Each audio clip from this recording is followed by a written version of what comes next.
katika nukuu za maneno yake aliwahi kusema anatamani sana kutwaa taji la mabingwa Ulaya ama UEFA Champions League.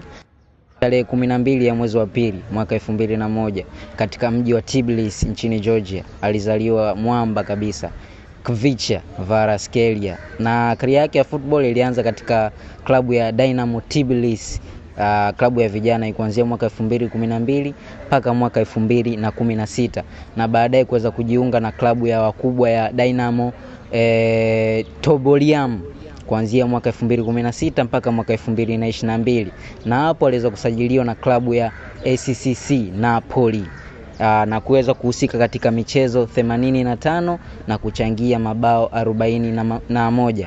Pia vile vile katika timu yake ya taifa alianza kucheza katika mwaka 2019 na akihusika katika mechi 41 na kuchangia mabao 14. Sasa hivi ninavyoongea na wewe yupo katika klabu ya Paris Saint-Germain ya pale nchini Ufaransa, na ndio klabu ambayo imeweza kumpa UEFA Champions League. Huyu ni Khvicha Kvaratskhelia.